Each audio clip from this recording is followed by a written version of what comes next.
నమస్కారం, వార్తలకు స్వాగతం. ముందుగా ముఖ్యాంశాలు. 1000 స్తంభాల దేవాలయంలో భగవంతుని దర్శించుకున్న కేంద్ర పర్యాటక శాఖ మంత్రి కిషన్ రెడ్డి. ఈ సందర్భంగా ప్రసంగం.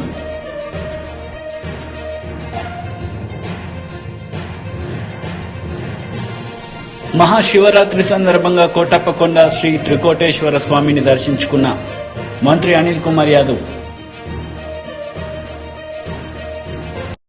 పునరుద్ధరించిన 1000 స్తంభాల దేవాలయంలో ఈరోజు కేంద్ర పర్యాటక శాఖ మంత్రి కిషన్ రెడ్డి భగవంతుని దర్శించుకున్నారు.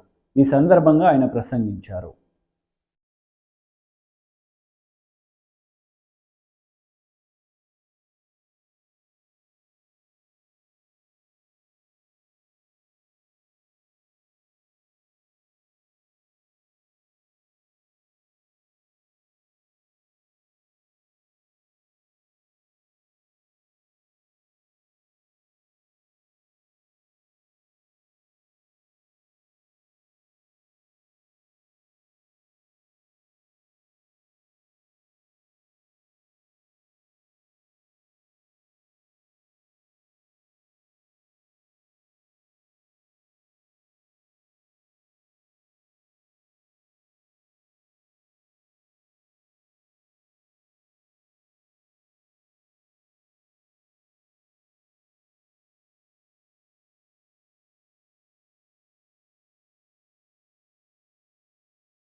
జరిగింది.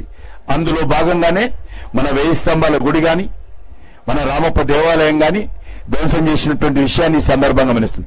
ప్రధానంగా వాళ్ళు అతి శిల్పులు చెక్కి ఎంతో కష్టపడి నిర్మాణం చేసినటువంటి దేవాలయాలను కావాలని కుట్రపూరితంగా, కక్షపూరితంగా ఒక ఎజెండా ప్రకారము ధ్వంసం చేశారు. చూస్తా ఉన్నాం, దేవుడు ఉంటాడు అక్కడ, మరి లేకపోతే విగ్రహం ఉంటుంది, లేకపోతే ఒక పురాతన కట్టడంలో ఒక రకమైనటువంటి శిల్పం ఉంటుంది. ముక్కో కాలో చెవో తీసేసినట్టు కనిపిస్తాయి. ఎప్పుడు తీశారు అవన్నీ?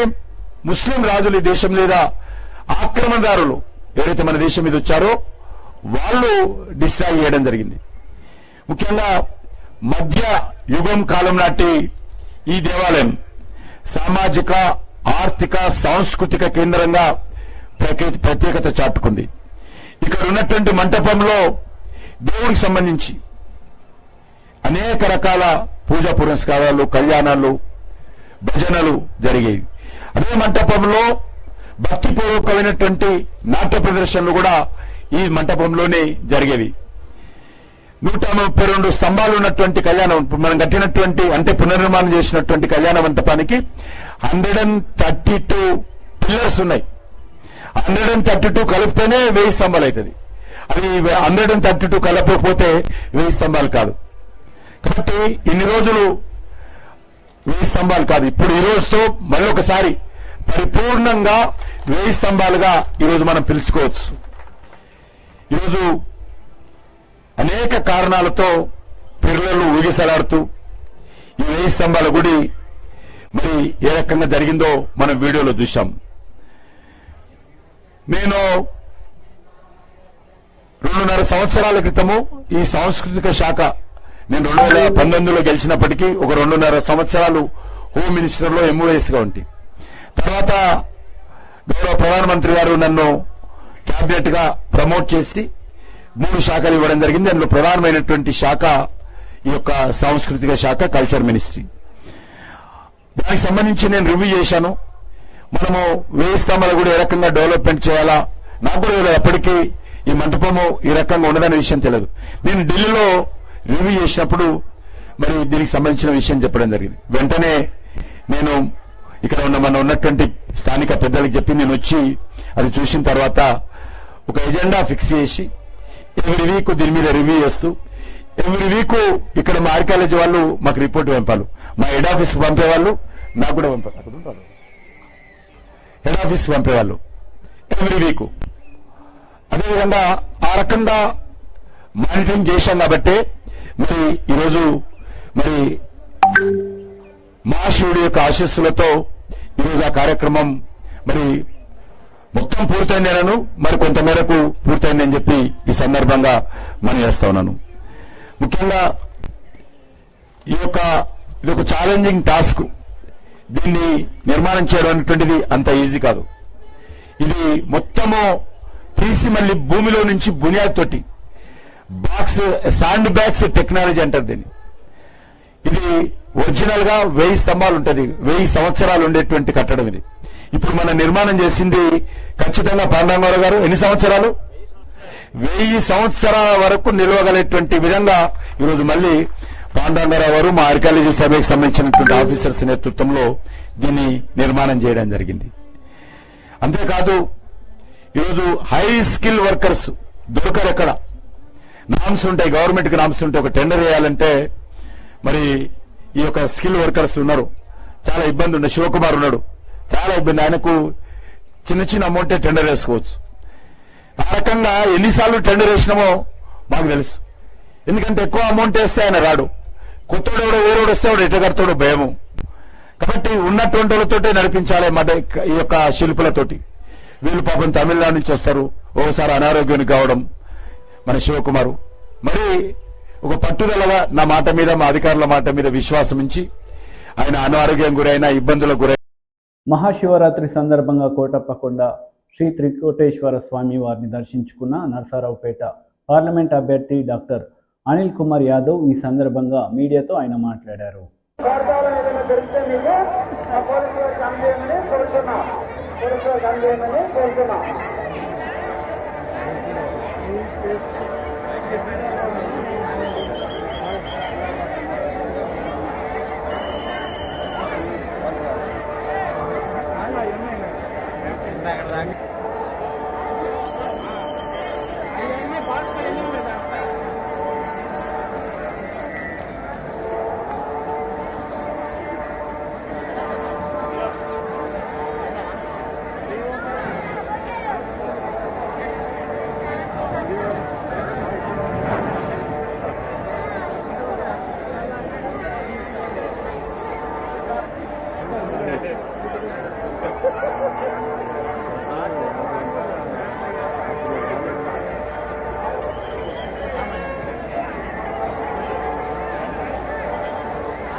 ఈరోజు మహాశివరాత్రి సందర్భంగా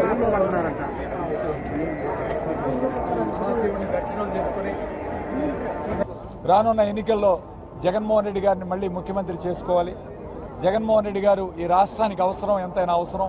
అట్లానే కోటప్పకొండ ప్రాంతం మరింత అభివృద్ధి చెందడానికి ఆయన సహాయ సహకారాలు ఎప్పుడూ ఉంటాయని చెప్పి తెలియజేయడం జరిగింది. గతంలో కూడా మనం 2వ ఘాట్ రోడ్డు కోరడం జరిగింది. ఆ 2వ ఘాట్ రోడ్డు కూడా ఈసారి ఏర్పాటు చేసుకోవడానికి ఈరోజు మనం అందరం కూడా కోరుకుంటూ ఉన్నాం. అలానే పాతకోటయ్య స్వామి మెట్ల మార్గం కూడా ఈరోజు ప్రారంభించే కార్యక్రమం చేసాం. సుమారు 4 కోట్ల రూపాయల వ్యయంతో మెట్ల మార్గం కూడా ఏర్పాటు చేయడానికి మరి కమిటీ వేసుకొని పనులు కూడా ప్రారంభించడం జరిగింది. సో ఈ విధంగా కోటప్పకొండ అభివృద్ధి నిత్య అన్నదాన కళ్యాణ మండపం, అలానే పైన డార్మెంటరీస్, గెస్ట్ హౌస్లు, ఏకశిల నంది విగ్రహం, అట్లానే మన ఈ కింద ఘాట్ సెంట్రల్ డివైడరు, లైటింగు ఇవన్నీ కూడా ఏర్పాటు చేసాం. ఈరోజు జగన్మోహన్ రెడ్డి గారి సహకారంతో ఈ కోటప్పకొండ అభివృద్ధి చేయడం, అలానే నర్సరావుపేట కోటప్పకొండ రోడ్డు సుమారు 19.5 కోట్ల రూపాయల వ్యయంతో ఎన్డీబీ నిధులతో యలమంద బ్రిడ్జి కూడా ప్రారంభించుకున్నాం. ఈ 5 సంవత్సరాల కాలంలో దాదాపు మళ్ళీ 2.5 కోట్ల రూపాయలు మన ఎండోమెంట్ మినిస్టర్ గారు శాంక్షన్ చేశారు. ఒక పబ్లిక్ ఎమ్యూనిటీస్ కాంప్లెక్స్ ఒకటి నిర్మాణం చేయడానికి కూడా టెండర్లు పిలిచాం, అది కూడా ప్రారంభం చేసుకుంటూ ఉన్నాం. ఈ విధంగా అనేక అభివృద్ధి కార్యక్రమాలు ఇక్కడ చేశాం గత 5 సంవత్సరాల కాలంలో. ప్రజలు ఆశీర్వదించాలి, అట్లానే త్రికోటేశ్వర స్వామి ఆశీస్సులతో మళ్ళీ ఈ రాష్ట్రానికి జగన్మోహన్ రెడ్డి గారి ముఖ్యమంత్రి కావాలని కోరుకుంటూ సెలవు తీసుకుంటాం. పల్నాడు ప్రాంత ప్రజలందరికీ కూడా ముందుగా మహాశివరాత్రి పండుగ శుభాకాంక్షలు తెలియజేసుకుంటూ ఈరోజు కోటప్పకొండ శివుని దర్శనం చేసుకోవడం జరిగింది.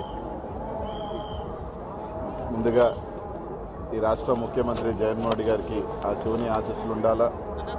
ఈ పల్నాడు ప్రాంత ప్రజలు ఇచ్చేసిన భక్తులందరికీ కూడా వాళ్ళు కోరుకున్న కోరికలన్నీ కూడా తీరాలని, అందరూ కూడా సుభిక్షంగా ఉండాలి.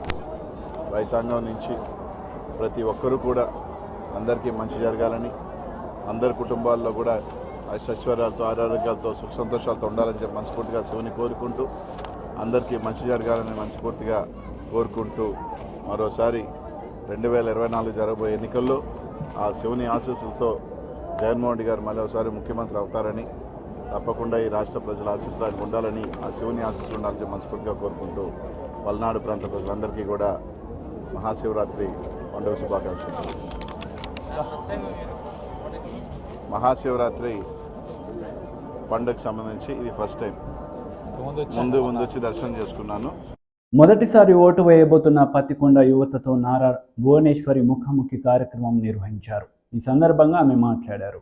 Leadership in the past did not focus on amazing wealth as we are seeing how the present government is doing.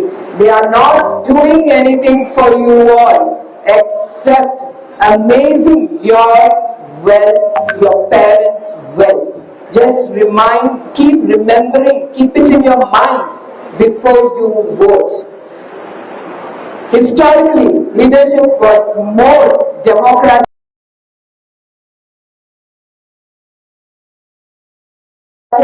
Today, leadership are the tendencies towards autocracy. Past leadership believed in and upheld values and truths, while modern leadership sometimes promotes untruths and half-truths. Leadership is a privilege to better the lives of others. Everything with absolute honesty, fairness and justice. Leadership is a full 24/7 job that can't be done through guest appearances. Like how the present government is, our leader or your leader just gives guest appearance, but do you find the difference with Chandrababu Naidu Garu's leadership, who worked for you 24/7? Do you accept what I say? Chandrababu Naidu Garu, pioneer, visionary and a developer. CBN was a bottom kicker for the development and growth. He did not wait for the plums to fall. He created opportunities for everyone. He didn't look into the casteism at all. He only saw He only visualized the future of Andhra Pradesh. Andhra Pradesh means who? It is you all, the youngsters who are going to take Andhra Pradesh way forward. He worked for you. Don't forget, he didn't get anything out of doing his hard work. He wanted Andhra as a rising new state of India under his leadership. He made it the sunrise state of India. I am humbled to say that Chandrababu Naidu garu made significant progress in Kurnool district. NTR garu and TDP's achievements. Next to Pattikonda in Handri River, hearing the name of Handri River reminds me of Handri Neva Sujala Shravanti project taken by NTR Garu. NTR Garu started the project in 1989 to connect the two rivers, Handri and Neva, to provide irrigation and drinking water. Posani Krishna Murali press meet నిర్వహించారు. ఈ సందర్భంగా పలు అంశాలపై ఆయన మాట్లాడారు. గుంటూరు జిల్లా, east Godavari జిల్లా, west Godavari జిల్లా, ప్రకాశం, ఈ 5 జిల్లాల్లో దగ్గర 60 నుంచి 70 ఎమ్మెల్యే సీట్లు ఉంటే ఆ 5 జిల్లాలకి ఈ 60-70 ఎమ్మెల్యేలకు ఈ రంగా గారే ప్రభావితం చేసేవాళ్ళు. ఆ 5 జిల్లాల్లో ఎన్టీ రామారావు కంటే మహా గొప్ప నాయకుడు రంగా గారు. ఈ రంగా గారు బతికితే ఈ 5 జిల్లాల్లో ఎమ్మెల్యే సీట్లు ప్రభావితం చేస్తే మనకు రాజకీయ భవిష్యత్తు ఉండదు, ఇతను చంపాల్సిందే అని కంకణం కట్టుకున్నాడు నారా చంద్రబాబు నాయుడు. అప్పటి నుంచి ఆ ప్రభుత్వ యంత్రాంగం కానీ పెద్దలు కానీ మరొకరు కానీ రంగా గారిని ఎంత హింసించారో జర్నలిస్టులు అందరికీ తెలుసు. ఆయన ఇంట్లోంచి బయటికి కారులో వెళ్తుంటే ఎమ్మటే కారు ఆపటం, కారులో చిన్న కర్ర ముక్క దొరికినా కానీ ఎమ్మటే పోలీస్ స్టేషన్ తీసుకెళ్ళడం, వెంటనే సబ్ జైలుకు తీసుకెళ్ళడం, ఎలా మొత్తం అతను ఇక నేను ఎందుకు బతుకున్నాను రా, ఆత్మహత్య చేసుకోవాలి అన్నంతగా హింసించారు. ఒక స్టేజ్లో తెలిసిపోయింది రంగా గారికి, నన్ను డెఫినెట్గా చంపేస్తారు. ఆయన రెస్పెక్ట్గా ఎన్టీ రామారావు గారికి లెటర్ రాశాడు. ముఖ్యమంత్రి రామారావు గారు, ముఖ్యమంత్రి గారు నాకు ప్రాణ భయం ఉంది, నన్ను చంపడానికి ప్రయత్నిస్తున్నారు, అది మీకు తెలుసు, నాకు రక్షణ కల్పించండి, నాకు సెక్యూరిటీ ఇవ్వండి. ఇది తెలిసిన చంద్రబాబు నాయుడు రామారావు గారి ద్వారా రంగాకి సెక్యూరిటీ ఇప్పించడానికి ఇష్టపడక దాన్ని పక్కన పడేశాడు. కొన్నాళ్ళు చూశాడు, మళ్ళీ లెటర్ రాశాడు హోమ్ మినిస్టర్ ఎవరు కోడెల శివప్రసాద్ గారు. ఆయన పొరపాటును కూడా రెస్పాండ్ అవ్వాల బికాజ్ ఆఫ్ చంద్రబాబు నాయుడు. మళ్ళీ వెయిట్ చేశాడు. ఇక ఆంధ్రప్రదేశ్ ప్రభుత్వం ద్వారా ఒక్క ఎమ్మెల్యే నాకు ప్రాణ రక్షణ కావాలి అంటే ఎవరి ప్రభుత్వాన్ని ఆ ప్రభుత్వాన్ని ఎప్పుడు మనం చూసాం. ఆయన ధైర్యంగా కేంద్రానికి లెటర్ రాశాడు రాజీవ్ గాంధీ గారికి, అప్పుడు ఆయన ప్రధానమంత్రి.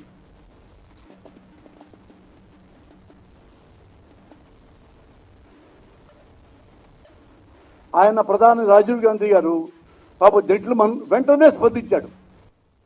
అప్పుడు కేంద్ర మంత్రి శివశంకర్ గారు ఆయన వెంటనే విజయవాడ పిలిపించాడు. ఎందుకు ఏమైంది మన ఎమ్మెల్యేకి, ఆ రంగా గారికి వెంటనే వెళ్ళండి, అన్ని చూడండి అంటే ఆయన ఢిల్లీ నుంచి శివశంకర్ గారు విజయవాడ వచ్చారు. మాజీ మహిళా కమిషన్ చైర్మన్ నన్నపనేని రాజకుమారి మీడియా సమావేశం నిర్వహించారు. ఈ సందర్భంగా పలు అంశాలపై ఆమె మాట్లాడారు. కానీ హామీలు ఇవ్వడం, అమలు చేయాల్సిన సమయం వచ్చినప్పుడు ఆకాశం వైపు చూడడం వైసీపీ ప్రభుత్వం అనుసరిస్తున్న నీతిమాలిన విధానం. ఆసరా పేరుతో గత ప్రభుత్వ హయాంలో డాక్రా మహిళలకు ఇచ్చిన రుణాలను మాఫీ చేస్తామని జగన్ రెడ్డి ప్రతిపక్ష నేతగా హామీ ఇచ్చారు. కానీ అధికారంలో వచ్చే మొత్తం రుణాలు కాదని పెండింగ్ ఉన్న రుణాలు మాత్రమే మాఫీ చేస్తామన్నారు. తల్లి గర్భంలో ఉన్నప్పటి నుంచి తుది శ్వాస వీడే వరకు ప్రతి ఒక్కరికి సంక్షేమం అందించడమే లక్ష్యంగా నాడు తెలుగుదేశం ప్రభుత్వం హయాంలో పథకాలు అందించాం. గర్భంలో ఉండే పిల్లలకు గర్భంలో ఉండే పిల్లలకు పోషకాహారం మొదలయ్యే సంక్షేమ పథకాలు, పుట్టిన పిల్ల ఎదుగుదలకు, వారి చదువు, ఉద్యోగాలు, వివాహం, వ్యాపారం మొదలుకొని వృద్ధాప్య పెన్షన్లు, చివరికి అంత్యక్రియల వరకు కూడా అండగా నిలిచింది తెలుగుదేశం. జగన్ రెడ్డి అధికారంలోకి వచ్చాక గత ప్రభుత్వం పథకాలను గంగలో రంగులు వేసుకోవడం, పేర్లు మార్చడం తప్ప ప్రత్యేకంగా ఏమీ చేయలేదు. పైగా గతంలో అమలు చేసిన పథకాల లబ్ధిని నీరుగార్చాయి. కేంద్ర ప్రభుత్వం సహకారంతో విజయవంతంగా అమలు చేసి గోరుముద్దలు, గిరి గోరుముద్దలు, ఫుడ్ బాస్కెట్ వంటి పథకాలన్నింటినీ కూడా సమీకృతం చేసి సంపూర్ణ పోషణ ప్లస్ అంటూ పేర్లు పెట్టి హడావుడి చేశారు. ఈ విధంగా చూసుకుంటా పోతే కనుక అనేక విషయాల్లో మరి ఈ ప్రభుత్వం ఏదైతే ఉందో, ఈ రోజున ప్రభుత్వం ఏదైతే ఉందో, జగన్ రెడ్డి గారి ప్రభుత్వం మహిళలకు చేసిందేమీ లేదు, మాయమాటలు చెప్పడం తప్ప. అన్నిటికన్నా మించి ఎక్కడ పెట్టినా కూడా గంజాయి రవాణా, మద్యపానం, ఈ మద్యపానం కూడా కల్తీది ఇవ్వడం, దీనివల్ల కుటుంబాలు నాశనం అయిపోతున్నాయనే సంగతి కూడా తెలిసి కూడా ఈ ప్రభుత్వం నిమ్మక నీరు ఎత్తినట్టుగా ఉంది. ఒకసారి ఆలోచిస్తే కనుక మహిళలకి 15,000 ఇస్తున్నాం, 13,000 ఇస్తున్నాం, అమ్మఒడి వేస్తున్నాం అని చెప్తూ అయ్యబుడ్డి కోసం ఎంత ఖర్చు పెడుతున్నారో ఆ కుటుంబం అనేది ఒకసారి ఆలోచించాలి. మద్యం తాగడం, అది కూడా విపరీతంగా తాగడం, అది కూడా చాలా రేట్లు పెంచడం, కల్తీగా ఉండి భయంకరమైనటువంటి వ్యాధులు రావటం కానీ లేక చచ్చిపోవటం కానీ జరుగుతోంది. ప్రాణాలు కోల్పోవటమే కాకుండా ఈ 15,000కు వచ్చే సరుకుల సంగతి ఏమో కానీ ఈ యొక్క తాగుబోతులైనటువంటి తండ్రుల ఖర్చు ఎక్కువైపోయిందన్న సంగతి బిడ్డలకు తెలియదు. ఇదొకటి మనం ఆలోచించాలి. అలాగే కళలకు రెక్కలు పథకం కింద మరి చంద్రబాబు నాయుడు గారు, పవన్ కళ్యాణ్ గారు మరొక కీలక ముందడుగు వేశారు. కళలకు రెక్కలనే పేరుతో ఓ సరికొత్త పథకాన్ని మహిళల కోసం తీసుకొచ్చారు. ఆంధ్రప్రదేశ్లో ఏ ఆడబిడ్డ కూడా చదువుకు సంబంధించి డబ్బుల కొరతతో ఇంటికి పరిమితం కాకూడదనే ఆలోచనతో నూతన పథకాన్ని తీసుకుని వచ్చారు. ఏపీలో మహిళలకు వృత్తిపరమైనటువంటి విద్యకు మార్గాలను అందించడంతో పాటు వారికి మరింత ఉపాధి అవకాశాలు కల్పించడం ఈ పథకం ప్రధాన లక్ష్యం.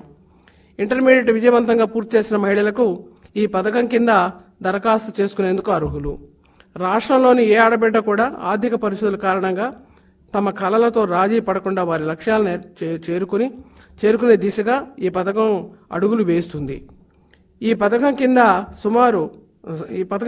నమోదు చేసుకున్న మహిళలు తీసుకునే బ్యాంకు లోన్కు తెలుగుదేశం, జనసేన ఉమ్మడి ప్రభుత్వం బాధ్యత అంటే హామీ వహిస్తుంది. ఈ పథకం కింద కోర్సుల కోసం మహిళలు తీసుకునే మొత్తం రుణానికి సంబంధించిన వడ్డీని కూడా టీడీపీ, జనసేన ఉమ్మడి ప్రభుత్వం చెల్లిస్తుంది. ఈ పథకం ద్వారా ఏ తెలుగింటి ఆడబిడ్డ కూడా నిధుల కొరత కారణంగా తమ కళ్ళతో రాజీ పడాల్సిన అవసరం లేదు. ఈ పథకం కింద అర్హత ఉన్న మహిళలందరూ దేశంలో ఎక్కడైనా తమకు నచ్చిన ప్రొఫెషనల్ కోర్సును అభ్యసించవచ్చు. లోన్ ఎంచుకున్న విద్యార్థికి టీడీపీ, జేఎన్పీ ప్రభుత్వం రుణ హామీదారుగా నిలుస్తుంది. కోర్సును అభ్యసించే వరకు. ఏపీ ప్రభుత్వ సలహాదారు సజ్జల రామకృష్ణారెడ్డి మీడియా సమావేశం నిర్వహించారు. ఈ సందర్భంగా పలు అంశాలపై ఆయన మాట్లాడారు. దొంగలు, ముఠాలు ఏమైనా పడితే వాటికి ఒక ఎట్లా వ్యవహరించే వాళ్ళని దాన్ని బట్టి పలానా వాళ్ళని కనుక్కునే వాళ్ళంట. ఈ స్కామ్స్ చూస్తే ఇది చంద్రబాబు నాయుడు అని చెప్పే మార్క్ ఇప్పుడు కనపడుతున్నాయి. 2014-19 మధ్య మీరు చూస్తే స్వభావం సేమ్. అమరావతిలో స్టార్టప్ ఏరియా, కోర్ ఏరియా 1700 ఎకరాలు. 1700 ఎకరాలు ఏదో ఊరు పేరులో ఉందో ఒక కంపెనీ పట్టుకొచ్చేసి వాటికి ఒక బోగస్ దీని తరపున ముందు పెట్టి 1700 ఎకరాలు అప్పనంగా వాటికి కోర్ ఏరియా. వాటికి ఇచ్చిన కన్సెషన్స్ ఏంటయ్యా అంటే ఈ 1700 ఎకరాలు కోర్ ఏరియా పక్కనే అడ్మినిస్ట్రేటివ్ ఏరియా రావాలి. ఏమేమి వస్తాయి ఇందులో? Chief minister residence, governor residence, assembly, secretariat. అంటే కోర్ మొత్తం అడ్మినిస్ట్రేటివ్ హార్ట్, బ్రెయిన్ ఏది ఉంటుందో అది ఈ స్టార్టప్ ఏరియా 1700 ఎకరాల పక్కన రావాలి. ఇది డెవలప్ అయిన తర్వాతనే మిగిలినవన్నీ కావాలి. అలాగే దానికి అవసరమైన ఇన్ఫ్రాస్ట్రక్చర్ అంటే రోడ్లు కానీ, డ్రైన్లు కానీ మొత్తం అంతా 5,500 కోట్లతో రాష్ట్ర ప్రభుత్వమే నిర్మించి ఇవ్వాలి 2 ఏళ్లలో. ఆ కంపెనీ తన బిజినెస్ అంతా పూర్తి చేసుకోవడానికి 5 ఏళ్ల చొప్పున 3 సార్లు ఇచ్చేస్తూ 15 ఏళ్ల పాటు సమయం. సేమ్ అదే టైప్. అప్పట్లో గచ్చిబౌలి, మామిడిపల్లి, హైదరాబాద్లో ఎట్లయితే 100 ఎకరాలు 400 ఎకరాలు ఇచ్చేసి ధారాదత్తం చేస్తూ ఊరు పేరు లేని కంపెనీకి చేశారు. ఇక్కడ ఏకంగా రాజధానిని అక్కడ ఉన్న 30,000 మంది ఉసురు కొట్టుకుంటూ రైతుల దగ్గర ల్యాండ్ పూలింగ్ అని తీసుకొచ్చి వాళ్ళ ఏరియాస్ ఎట్లా డెవలప్ చేయాలో, జనరల్గా ఏదన్నా మొదలైనప్పుడు ప్రజల దగ్గర అందులో తీసుకున్నాక ఆ ఏరియాస్ కూడా డెవలప్ కావాలి, టోటల్ డెవలప్మెంట్ ఎట్లా చూడాల్సింది పోనిచ్చి ఏదైతే తన బినామీలో లేకపోతే తన ఒప్పందాలు చీకటి ఒప్పందం చేసుకున్న కంపెనీనో వాటిని తీసుకొచ్చి వాటికి మొత్తం వేసి ఇదయ్యాకనే మిగిలిన డెవలప్మెంట్ అని చెప్తూ అక్కడే అంటే ఒక జూబ్లీ హిల్స్ను అలాంటి ప్రాంతాన్ని ప్రైమ్ ప్లేస్ను క్రియేట్ చేసిన క్రీమ్ అంతా తనకు తన బినామీలకు అక్కడే నారాయణ కూడా 58 ఎకరాలు కొంటాడు. అది కేసు నడుస్తోంది ఇప్పుడు. A1 అయినా A2 అయినా జగన్మోహన్ రెడ్డి గారి ప్రభుత్వం వచ్చే ఇక్కడ జరుగుతున్నది ఇది. అది ఆ కేసు ఇప్పుడు నడుస్తుంది. ఎక్కడైతే ఇది దానికంటే ఇది మరి అది రాష్ట్రం సొమ్ము. ఇది రైతుల దగ్గర నుంచి తీసుకున్న భూమి. క్యాపిటల్ డెవలప్మెంట్ అది. క్యాపిటల్ డెవలప్మెంట్ భూములు ఇచ్చిన వాళ్లకు సంబంధించిన ల్యాండ్స్ ఏమవుతాయో వాటి డెవలప్మెంట్కి ఏంది అనేది చూడలే. ముందు ఇది 3,000 ఎకరాలు అనుకున్నారు, మళ్ళీ ఎందుకు అది 1,700 ఎకరాలకు దిగింది. మరీ ఎక్కువ అవుతుందని అనుకుంటున్నారో తెలియదు. సో 3,000 ఎకరాలు కాస్త 1,700 ఎకరాలు, 1,700 ఎకరాలు క్రీమ్ ఎంటైర్ డెవలప్మెంటు. ఆయన కళలు కన్నా నిజమైతే ఇది 1,00,000 కోట్లకు 40,000 కోట్లు 50,000 కోట్లు డిపెండింగ్ అనగా ఎంతైనా దాని వాల్యూ పెరిగే కొద్దీ అదంతా మింగేయచ్చు అనేది ఆలోచన. ఇక్కడ సేమ్ ఎక్కడ లేని కన్సెషన్స్ అన్ని దానికే ఇచ్చి ఉల్టా ఎవరైనా డెవలప్మెంట్కి ఇస్తే ఇన్ఫ్రాస్ట్రక్చర్ వాళ్ళు వేసుకొని ఎదురు ఇస్తారు. ఇక్కడ పెట్టుబడిలో పార్ట్ ఇన్ఫ్రాస్ట్రక్చర్ ఫ్రీ డెవలప్మెంట్, అమ్ముకోవడం మాత్రం అంతర్జాతీయ స్థాయి ఇది వాళ్ళు చేసుకుంటారు. దానికి అవసరమైన వాతావరణం క్రియేట్ చేయడానికి ఆల్ క్రీమ్ అడ్మినిస్ట్రేటివ్. వార్తలు ముగించే ముందు ముఖ్యాంశాలు మరోసారి. 1000 స్తంభాల దేవాలయంలో భగవంతుని దర్శించుకున్న కేంద్ర పర్యాటక శాఖ మంత్రి కిషన్ రెడ్డి. ఈ సందర్భంగా ప్రసంగం.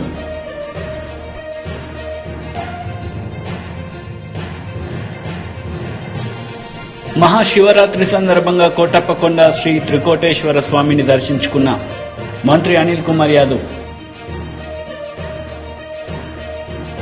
ఈ వార్తలు ఇంతటితో సమాప్తం. తిరిగి ప్రసారమయ్యే వార్తల్లో మళ్ళీ కలుద్దాం. అంతవరకు సెలవు. నమస్తే.